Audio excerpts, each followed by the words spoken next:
First. All right. You good? Mm-hmm. All right. All right. Welcome back. Well, everybody got water who need water to drink, or you know what I'm saying? Little swig. Okay. We ain't got no Dasani out there, right? You No. get kicked off the show if you got Dasani. No, ain't no Dasani over here. No No Dasani. Dasani and no Obey. Hold on now. Watch your tone. Don't get kicked off in the first 5 minutes of the movie. It tastes like it was made next door to an actual seasoning factory. This coming from the only guy who's anyway. So you're not if you're not gonna get in the camera, you can't talk. you don't even claim your state. You claim your city as not a part of your state. Well, that's anybody from New Orleans, so Exactly. Technically, New Orleans. They think New Orleans is its own entity and its own state, which is ridiculous. Listen, and I grew up in Shreveport, and I'm not even allowed to say I'm from Louisiana in this house. I'm from East Texas, apparently. Really? Yeah. Folks from New Orleans, that's a whole different beef. They don't claim nobody but the people in their city and maybe right around it. Really? Maybe. He said New Orleans is older than Louisiana, so they don't have to claim the rest of them. You just got bought first. Anyway. Good morning, good afternoon, good evening, last night, tonight, tomorrow night, and all that good jazz. How's everybody doing? Welcome to another episode of Just Cuz Podcast. I'm your host with the most, Bruce Leroy, because I got that glow. As usual, I'm joined by my co-host, Molly, Quick Draw McGraw. And tonight we got a special guest in the Zoom building. Lord. I don't know what is Star Spangled? No? Starlight? No? Long as it's not Starr Keisha, we're good. All right, I because if you call me Starr Keisha, I'm gonna tell everybody what I call you, and you don't want those problems. I give you a reprieve for the night. Thank you. But we're joined by a really good friend and adopted cousin Starr, who's getting Rachel Ray on right now with the black glizz. We're about to get her YouTube channel going on here pretty soon. So if you want some recipes and some ideas, and you know what I'm saying, you want to get out here and get your little sprinkle going on the cutting board, you know what I'm saying, we're gonna get you to tune in. And if you like some bread or some baked goods, you know what I'm saying, you tune into our YouTube channel when it comes up here real soon. You just gonna make me do this, huh? Got it. Basically. Advertisement. That's what I'm talking about. Marketing at its best. I appreciate that and the support. No problem. All right. But tonight we're gonna discuss some leadership and a little bit of mentorship.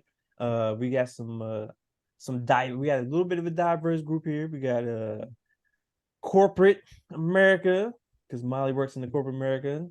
I'm soon to be retired active duty, and our cousin Starr is started out active duty and then went on to reserves and has been a dual reservist and civilian corporate-ish and doing her thing. So we're gonna get some different perspectives in different areas.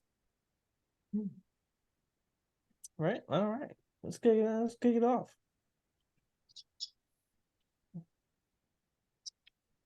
Right. So we got into this conversation and we was discussing some individual leadership and how this individual leadership was attracting a lot of the attention and a lot of the shine. was really a lot of me, look at me, talk to me, type of behavior. And Molly was saying that she was really shocked by that, and she you haven't personally experienced that, correct? I have. Oh, you have? I have. Mm-hmm. Mm. So was you shocked that like it happens in the military? Yes. Now, I will say I worked for the military for a couple of years for the Air Force when I started out. So that's my little background to relate to you guys a little bit. But I was shocked at not so much the characteristics, but I think that more so the allowing of the behavior to a certain point that was displayed, I should say. I think that's, for me anyway, I've experienced a lot of yelling here recently, Mm. the last couple of years. A lot of yelling, a lot of me, let me get the shine. And certain individuals are allowed to do certain things that some are not. So I was a little bit shocked at hearing what I heard. So that's my take on that. Yeah, one of the things that I always tell people who aren't super familiar with the military is that if you have it in the civilian world, you have it in the military. You have police officers, fire departments, we have police officers and fire departments. And the same goes for mannerisms and personalities and characteristics. The only difference is, in the civilian world, if an employee is not exhibiting the characteristics that you want, you can fire them. You have rules and you can let them go. The military is a little different. We don't fire people. You have a contract, and unless you do something super outrageous and super bad, you don't get fired. You're here until your contract ends. So unfortunately, those personalities don't just get dismissed like, hey, your performance was substandard. We're gonna have to let you go. That's not how the military works. Especially when it comes to civilians who work for the military. You almost got to kill somebody to get fired. I mean, I can't tell you how many soldiers, and not to toot my own horn, but Rashad and I, we went to basic training together. And so, like, we go back to a little bit of a different time in the military. And so I have soldiers who always say things to me, even Saint, like if I had a civilian or an admin person that worked like you, I would have had an easier time in the military. But we just grew up in a different era, and these guys are not the same. But there's a lot of negative ideas about civilians who work for the military because they can do whatever they want and they can't get fired. Like, you have to really do something terrible to lose your job. So you got a lot of mediocre employees running around with some terrible behaviors, but who's going to do something about it? This is true. And then a lot of you civilians that's in the military were prior military, and they're usually retired, which means they're already drawing pay from their retirement. So it's not like it's what you gonna do to me? Like I receive my retirement pay monthly, and I'm doing this as additional. So it's kind of hard to be like, hey, fix your behavior or whatever, because they have this sense of entitlement a little bit. Some do, and then you got others that are just really, really good at what they do and are a pleasure to work with. I got a really good friend here who's a civilian, and he's prior military, and we get along great. And we hit it off like as soon as I got to that unit a few years back when I first got here. But yeah, and then you have the others who haven't exactly left the military but have retired. And like they still had that military mindset. They still think they the same rank that when they retire, and that they're working, and it's ridiculous. And matter of fact, I got a prime example, right?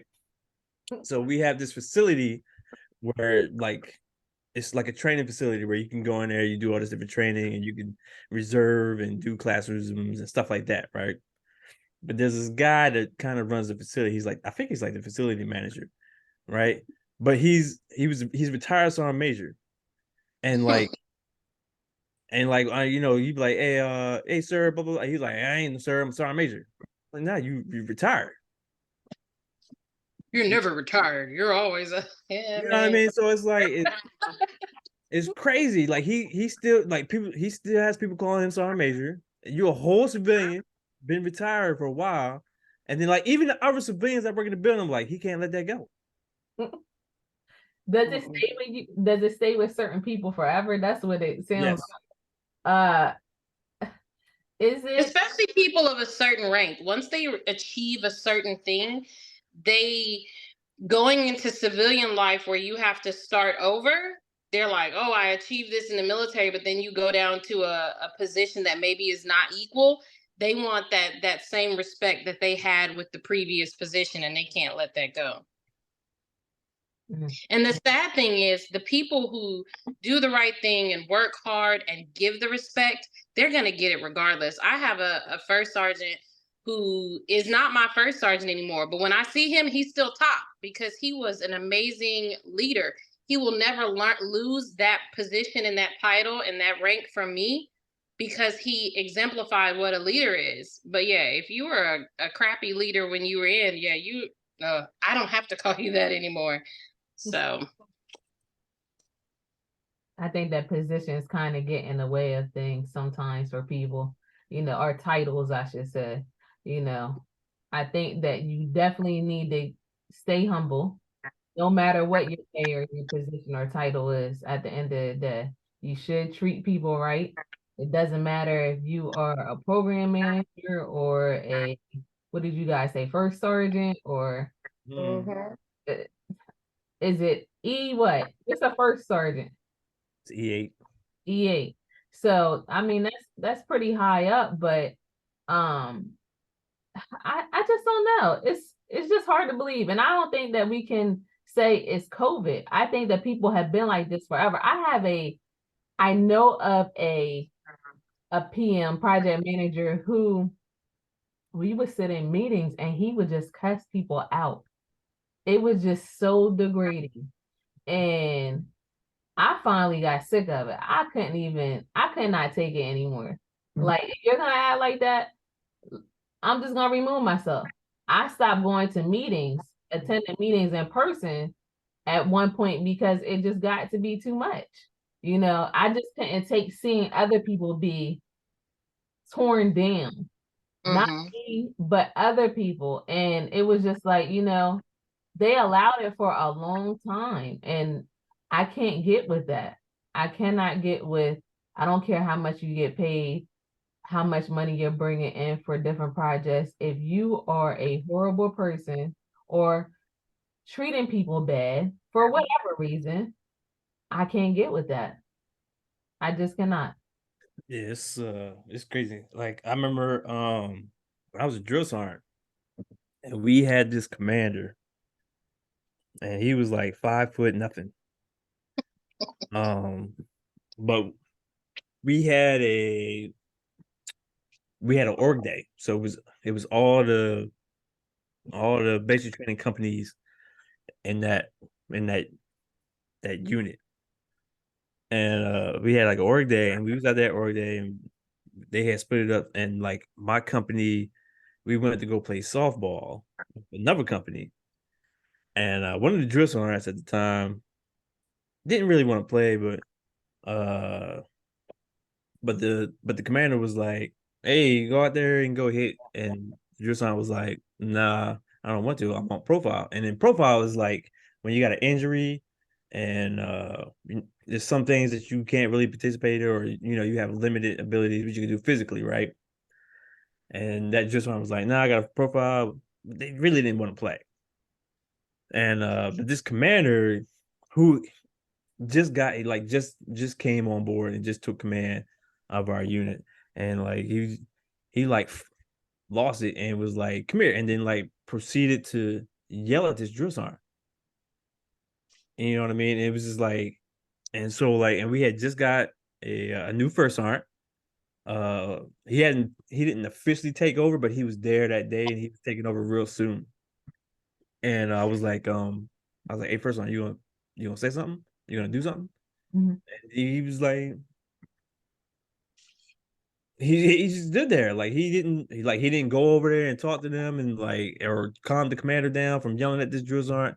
And he had this drill sergeant at position of attention. It was like rah rah rah rah rah was in her face, and I was just like, "You're not gonna do anything." And then eventually it took his boss, the battalion commander, to come over and be like, "What are y'all doing? Hey, cut this out.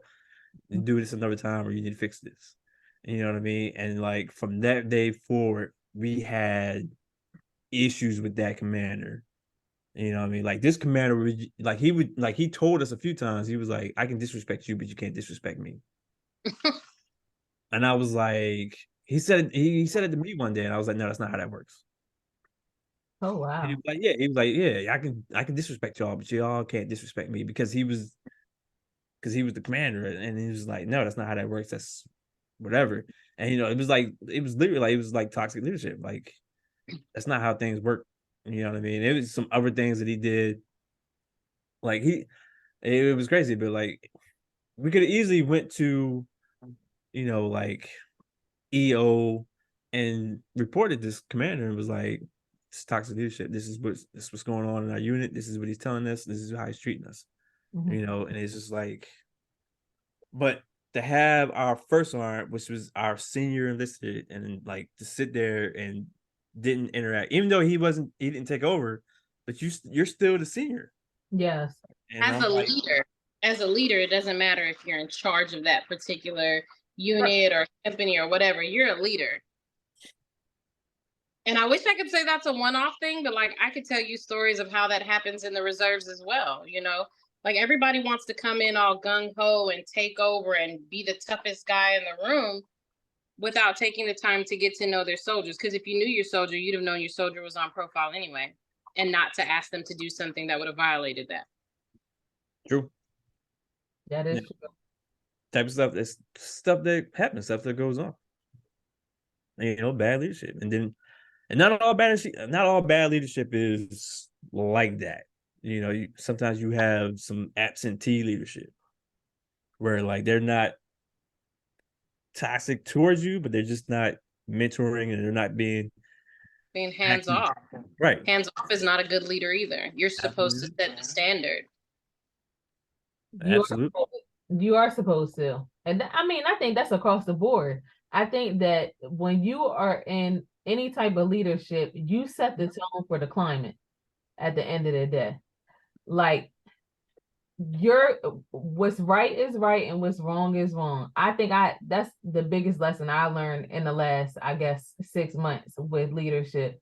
Not at my job, but dealing with the school system. I think that sometimes people think that they are untouchable just because they have certain positions.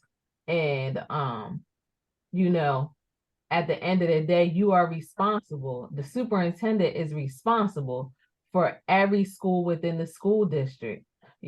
So with that being said, you got to make sure that you are getting good reporting, you are reading your reports, you're having people held accountable, everything. So it's a good learning lesson that I can take from that and put it to work as well. Whatever projects that we're working on at the end of the day that I'm responsible for overseeing, I got to make sure that the people that are working are actually doing the work. I got to go in here every single day and make sure that they're doing it, because if they're not, then it's going to fall back on me. So Yeah, absolutely. And that's what I was talking to you earlier. I was like, making sure that people do their work. But then like I've noticed, and I think it's crazy, and how like leaders in the military tend to uh withhold certain, I don't want to say work, but certain tasks, right? And they keep it to themselves just so that way they're able to write their evaluations and say, I did this and I accomplished this and I wrote this and this is the percentage because of me and blah blah blah blah blah blah blah. can And I then ask y'all something? yes. How many people do you see a lot of people doing that? Or Oh, is absolutely. Really. And even if it's not for eval's sake, it's more like I want to be the most important person in the room. So if everyone has to come to me, if everyone needs me, if I'm the most important person in the room, then I'm irreplaceable. And nobody is, honestly. It's a little harder, like I said, to get rid of people in the military, but I deal with and have dealt with people that want to take on a huge workload because they want to be the most important person in the room, but then complain when they have this huge workload, but you're not dividing it amongst your subordinates. So we can't help you, but you're complaining that you're overworked. And I don't understand that. I don't Like, either. it doesn't make sense. Absolutely. Like, as a leader, you should be equipping your subordinates to do things that you can't do in your absence. That to me is a better leader than one who just takes all of the important tasks and does them themselves and then complains that they're overworked because they're doing so much. Why, when you have a whole team of people who are also going to be future leaders and are not going to know how to delegate because you don't? Absolutely. Absolutely. That is a kid. It is. And because I never wanted my office to be like, oh, I don't know, Senator Tosin ain't here. Oh, you have to wait till Right. Senator Tosin gets back. Or we have to call Senator Tosin because he's TDY or whatever. You know what I'm saying? I mentor and groomed my office so that way if I was to leave to go TDY or if I was to go on vacation or whatever, if I went on God appointment, forbid you drop dead or you get sick. Like, does the whole operation stop working because you're not there? Like, people still got to be taken care of. y'all better listen to what the Army song says because the Army keeps rolling along. Absolutely. You know what I mean? I So don't want to be the brightest star, no pun intended, in the room. I want to equip the people underneath me to do exactly what I do. Not only absolutely. because it equips them to be better leaders, but I want them to shine. I've been in the Army for how long? 23 years. I don't need to be the most important person in the room. I need my people to be. I need to make opportunities for them by teaching them how to do what I do. Because if I retire in 3 years with all the knowledge, they're screwed. I left them behind and they don't know how to do what I do. They will never accomplish those things because I needed to be the most valuable player on the team. I don't need that. I'm Absolutely. too old for that at that point. Matter of fact, let's just be lazy. Y'all need to do some work. Let me show you how to do this so I don't have to. Fact. Because I got to that point. Oh, yeah. They were doing everything. They ran the show. Like anything that you didn't know, or you needed some top cover from somebody, or you need me to go enforce something, let me know and I'll go handle it. Absolutely. Isn't it a good leader going to mentor his people or her people as well? Like, I just don't believe in that whole mindset of I have to get all the shine.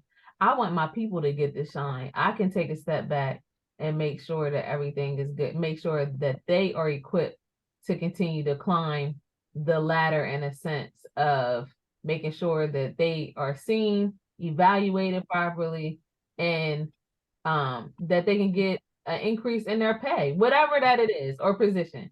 I just feel like sometimes I was If you're not mentoring, you're not a leader.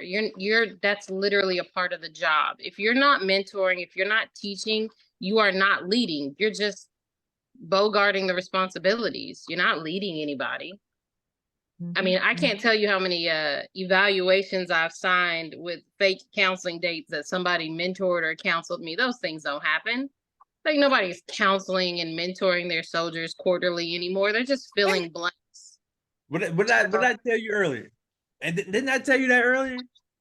You did. It's funny because we had a hammer down last year in corporate on that, meaning that people were saying, hey, did you meet with your manager? And people were saying, no, I didn't even meet with my manager quarterly at that particular time. It was to the point where I set up a date and it was just like, oh, I'm busy.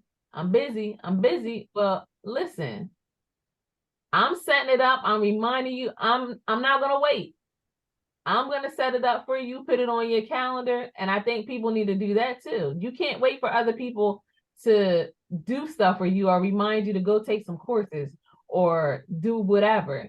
Don't wait on anyone. You have to go and do it yourself. If you need to know your job or the next job that you're going into, that you plan on going into, you cannot wait.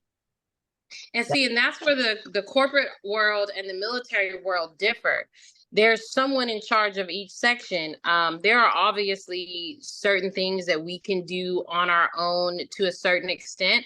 But if you want to go to a course, if you want to go to MRT, or you want to become EO, or you want to advance, you want to take a postal course, somebody's got to put you in that. You can't register for that yourself. Those important classes that you want to get into, someone above you has to schedule you for that. So if you've got lazy leadership who doesn't want to do it because they didn't get to go when they were your rank, or didn't get to go to MRT because they had this going on, and that prevents you from going,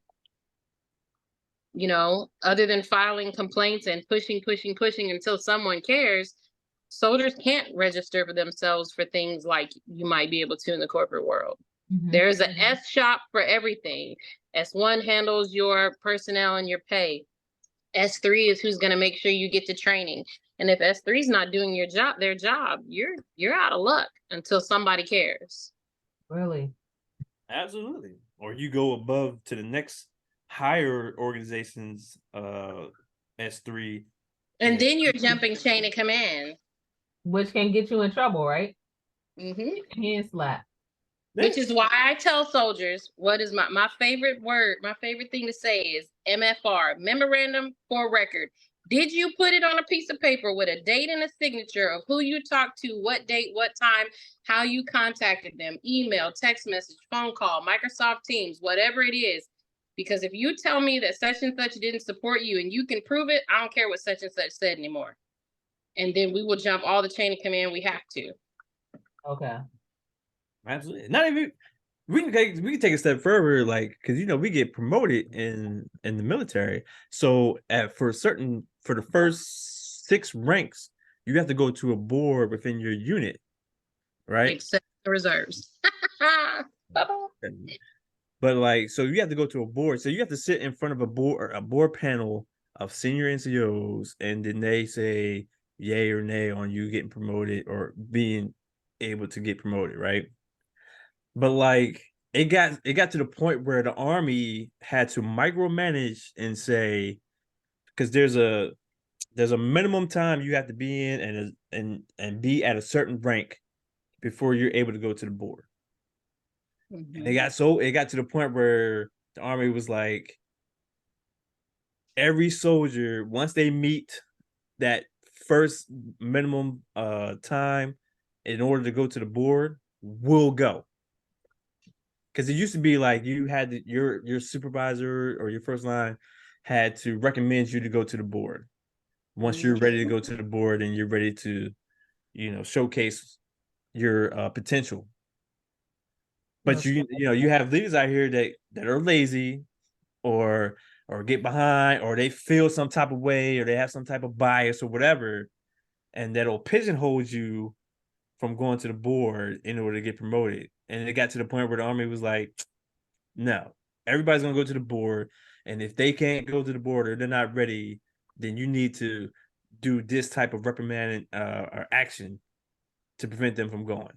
And this is serious. Like you just can't be like, nah, they're not ready. There's like they call it bar to reenlistment. So you can't reenlist to stay in the Army. Like, that's the type of action that we have to take in order to keep someone from going to the board. Yeah. You know what I mean? And then it got so bad where like where leaders got so choosy about getting people promoted that like now they have like, once you meet a certain whatever, you automatically get promoted. If there's nothing that's preventing you from getting promoted, you're automatically gonna get promoted. And then also it got to the point where like where we got a whole bunch of we'll say like E4 and below, right? And then all these senior leaders are talking about, I need more E5 through E6s or E5, yeah, E5s and E6s. And then the Army was like, well, you're only supposed to have 40 E4s and you got 50. You need to start promoting your E4s, and then there's where your E5s and your E6s are gonna come from.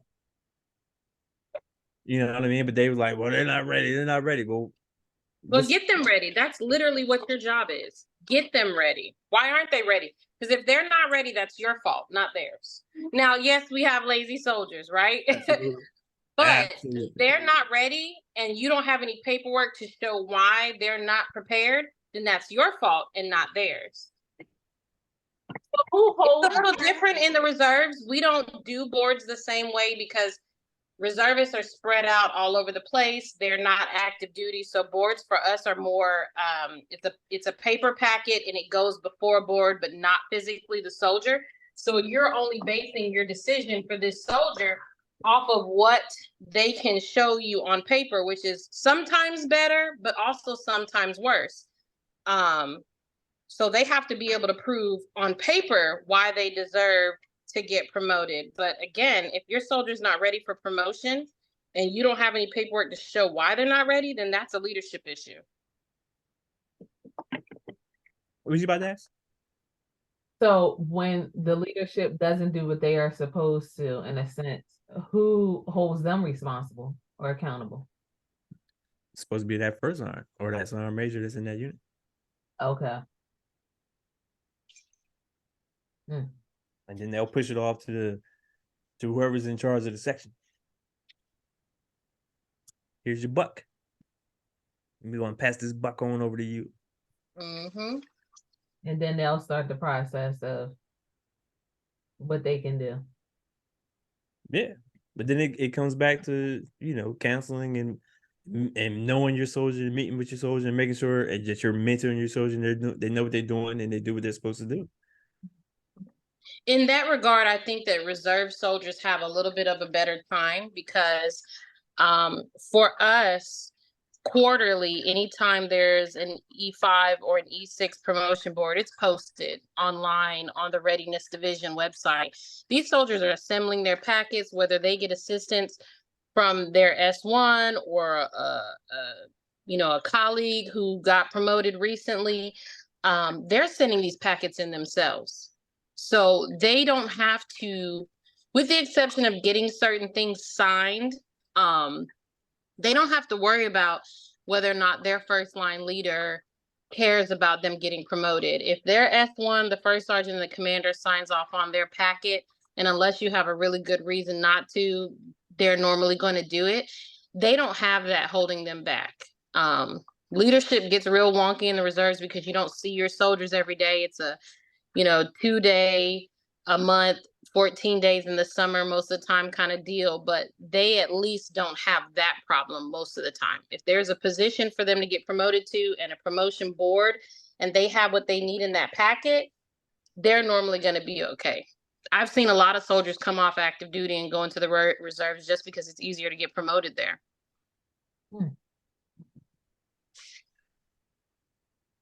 That's interesting.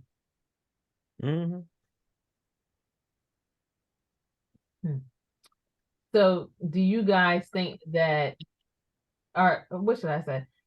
Should you recommend advancing in the military?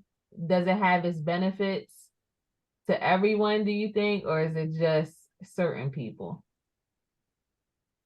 It depends on what you think the benefits are. If the benefits for you are just pay, then sure. If the benefits for you are to make opportunities for your soldiers, then yes, it depends on what the benefit means to you.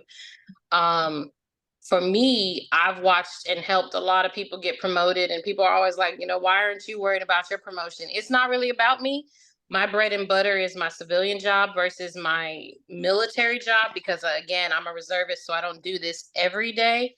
But making sure that those soldiers are good leaders and that they progress in their careers is more important to me than mine as a soldier. Because again, this is just a, 2 weeks in the summer kind of deal. Although I probably work more than the average reservist, but that's just me. So Mm. it depends on. Don't start. It just depends on what the benefit is, in my opinion. It benefits whoever it is. It just depends on what your reasoning is, and unfortunately, most people's reasoning is because they want to make more money. Yeah. Also, it depends on the leader too, because some leaders will push you to get promoted just so they can say so and so got promoted under me, and put that on. Absolutely, Yeah, absolutely. yeah. Everybody wants to plus up their eval. Everybody, Your evaluation. huh? Hmm. Really? Absolutely. I have to show you what our current eval looks like, and you can see it, but it's broken into 5. Here she go. I Well, just wanted to harass y'all with my pork chop real fast. Yeah, but it's broken down into 5 categories, and you have to come up with your outstanding accomplishments in those categories. And, you know what I'm saying? And people will put that like 2 promoted under me during this period, or so and so soldier got soldier of the month or soldier of the year. Best And warrior competition. You yeah, weren't in it, but your soldier was, so now Mhm. you want the credit. wow. Yeah, it's been put on my eval. My intent was to help the soldier, and then my raider put it on my eval. I didn't care. I genuinely want to help my sister. I got to the point where I rather hear about my subordinates that were under me doing well than for you to put me in for an award. I still have subordinates who reach out to me and talk to me and tell me about their accomplishments that they got going on. And I find enjoyment in that way more than any other thing. That's a special bond or a special relationship. Absolutely. Because Mhm. those evals don't go anywhere with you. I mean, evals are great. Like we need to evaluate people for multiple reasons. Mm-hmm. But when you're at our age and you're getting ready to retire, like that eval doesn't do anything for you once you're done. You can put smiley That, face that on mine. right. Those coins are great. The awards are great. You hang them on your wall if you care enough. But those things don't really matter in the long run. But my soldier coming back and being like, hey, Miss Three, like, you remember when you taught me how to do this thing and I didn't know what it meant, but like I applied it here and now I got this new job and I know what I'm doing and I didn't struggle. Like that's the thing that's important to me. Like, how did I help you? This coin is gonna go in a box and collect dust. I'm not taking that with me nowhere. Yeah. But knowing that I took care of my soldiers and that they know what to do because I taught them and I equipped them with that knowledge is more important than an evaluation. I'm gonna retire regardless. Like Facts. I'm too far gone not to. I don't care what y'all say on my eval anymore. But those soldiers that remember you 10, 20 years later because you helped them, that's way more valuable.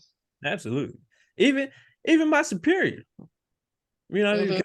because I would get because we have enlisted officers. So when I got to the unit that I got to here, when I first got here, what I'm saying, I had a lieutenant that was in charge of me. Straight out of school, straight out of college. This is their first time, first duty station in the Army, and they're in charge of me. Whole sergeant first class. Really? Mm-hmm. And I mentored them. Isn't that something? Yeah. And she's like she tried to pull me to go with her when she left. And anytime that I see her or we talk, or I happen to be at the duty station that she's at, she's like, "Hey, you want to come work with me?" I'm like, "No."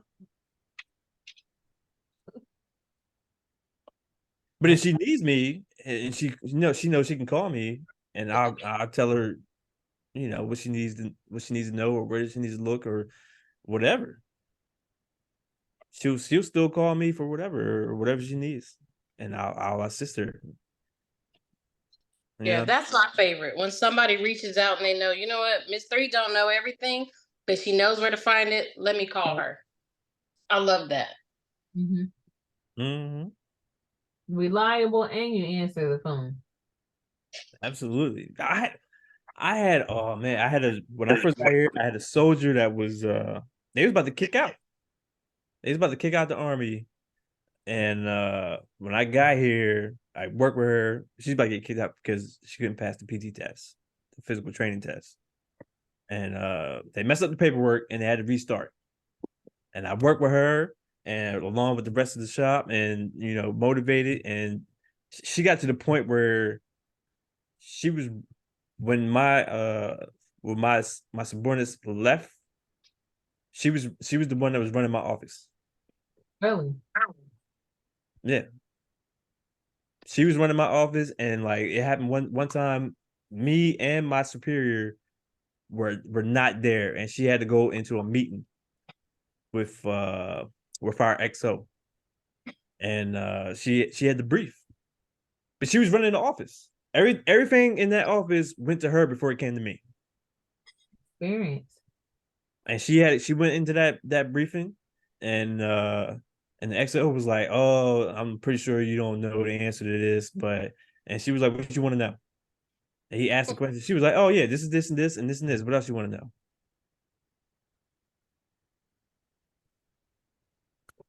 Can't Don't get don't need me. And that's what we're just like our kids. That's what we're supposed to be equipping them with, not for them to be reliant on us for the rest of their lives. I would rather hear, Miss Three, your soldier did so great at this versus, oh, Miss Three, you did a great job. I'm supposed to. I've been here for 23 years. But how did they do? Just like my children, they need to be equipped to take care of themselves and other people after me. And if I don't equip them with that, I'm not doing my job. Absolutely, and that segues in the conversation that we had previously on here, where we was talking about preparing our kids and making sure that they're ready, and preparing them to be adults. But they're not being prepared to be adults. They're prepared to be employees.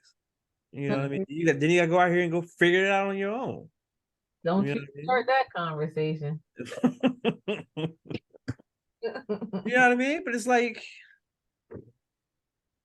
I don't even think we're not taught to even think like that. Meaning we are taught to be employees at the end of the day. Nothing more, nothing less in the school system. So, it's a whole turnaround to prepare our kids a different way of thinking. And of course, the older generation is just like, we didn't raise you like that. You're going about it the wrong way. No, we're not going about it the way that you told us to, because now we're in this looking at everything, and it's just like, man, we're out here working hard for what? For what at the end of the day? We need to do something different for this new generation. So absolutely. that's what I plan on doing. I'm not in this battle of you're right, I'm wrong type of thing with the older generation. I'm gonna do what I need to do to the best of my ability, and that's gonna be that at the end of the day. Same thing in the military. We're talking about leadership and mentoring soldiers. We want to mentor these soldiers to do what I say and go execute. But sometimes the soldiers like, why are we doing this? What is the purpose? Some people need purpose on what they're doing, so that way they're able to execute it, or they may have a better way of executing it if they have a little bit more information on why they're doing it and what's the purpose behind it. But we've continued to try to keep this just, if I tell you to do something, just go do it. Yeah. You know what I mean? It's kind of like, why not give some purpose? Because that's what we're supposed to do. We're supposed to give purpose and direction as leaders in the army anyway. That's what they drive, purpose and direction. But when, like, look, this is what needs to happen. This is what we need to execute because of X, Y, and Z, and it's going to tie into, A, B, and C. But also, if you tell me no and you can't tell me why the answer is no, we need to have a conversation. And I will tell any soldier that, even if you're talking to me, if I tell you no, but I cannot back up why the answer is no, then the answer might not really be no. It just means I don't want to do it. So if someone tells you you can't do a thing and they cannot tell you why, you need to start doing your own research, because sometimes people will tell you no just because they're too lazy to do the work. Might not even tell you no. I asked the NCO years when my first unit. I asked the NCO to show me how to review evaluations. And his response was like, you know what? I like that you asked me how to do evaluation. It shows me that you're looking to understand this and be better at your craft. And never showed me. Really? Basura. Never showed me. I had to go figure it out on my own. Sometimes, that's the best way to learn on your own. And I agree with that. There are definitely times when I will tell a soldier, go look it up. Just the same way my parents told me, go look it up in the dictionary. Don't ask me how to spell something. Go find out for yourself. Because sometimes you need to read the thing in order to retain the thing. So I will help you, but some things I will tell you to go find. Because as a leader, it's not my job to always know the answer. It is my job to always know where to find it, though. So I'm not going to know everything. No one's going to know everything. But you should know where to find the thing, though. But he was probably still basura, though. But that's all he said to me. And I That's was all right, cool. That was like a board answer. Great initiative. Good job. Yeah. All right. And then totally dismiss you after that. Absolutely. Because I do that. Because like I'd be like, they'd be like, they may ask me, how do you do this or what do you what's the regulation say? Mm-hmm. Let me get you to the point where you go look first, and then if you need some clarification or some more guidance, then ask me. Yeah. You know what I mean? Because if you know what the regulation says, nobody can tell you no if you know the answer is actually supposed to be yes. But if you don't go look it up for yourself, anybody can tell you anything. Always know where to find the answer. Absolutely. Thing at that given time frame may change tomorrow. The mood may change tomorrow. So you gotta go look up your stuff on your own, the information on your own sometimes. I don't know how many times I've had managers come and say, hey, for information that they should know, making good money. It can be very frustrating, but it's all a learning lesson at the end of the day. Absolutely. Man. Good conversation. Good talk. Absolutely. So look, I love being in the military. I love working for the military. I love taking care of soldiers. Like, it's my favorite thing to do. Dealing with leaders is not, though. Agree. I love taking care of soldiers, but leaders, if you don't have a good leader, whether it's a hands-off leader, whether it's a know-it-all leader, but who doesn't want to share the knowledge. I've worked with some interesting people over the last 23 years.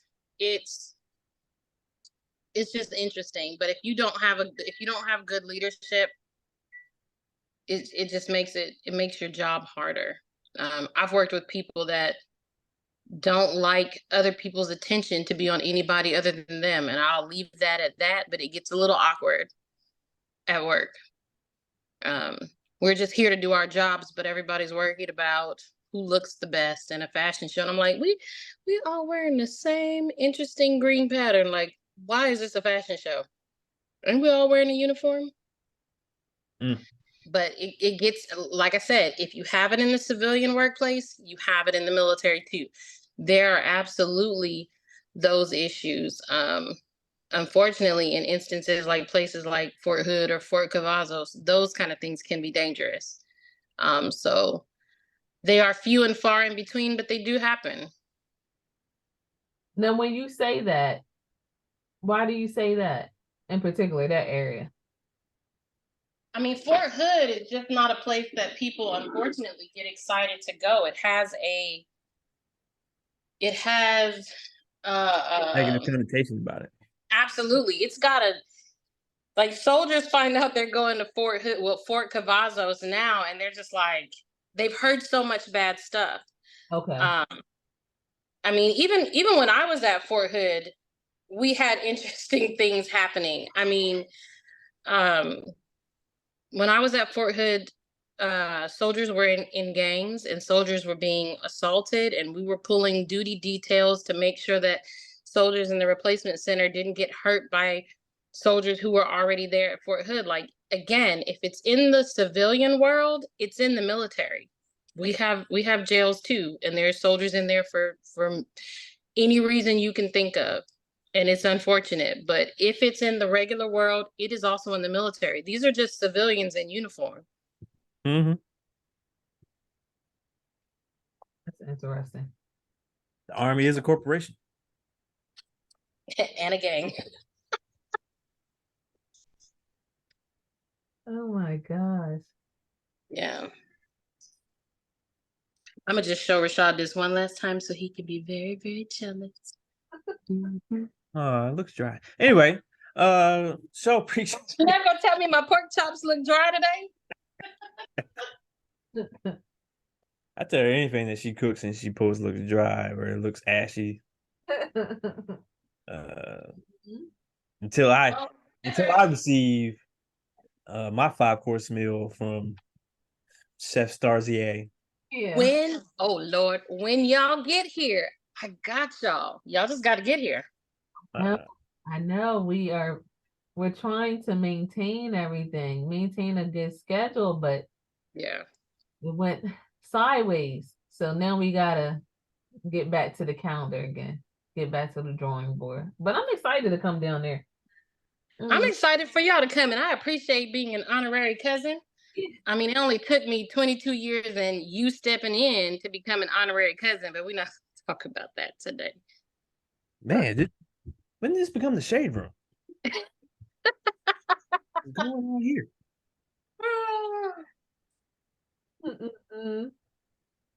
Just saying. All right, we're gonna have to wrap this up. We've expired our 45 minutes. We try to keep this to about 45 minutes. And Understood. people got short attention spans.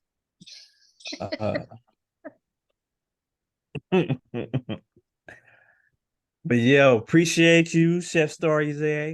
Yeah, thank you for having me, especially for this lovely topic. Ain't no problem. It only took us 6 months to get you on here, but we sure appreciate you. Well, you kind of bullied me into it. You're like, "What?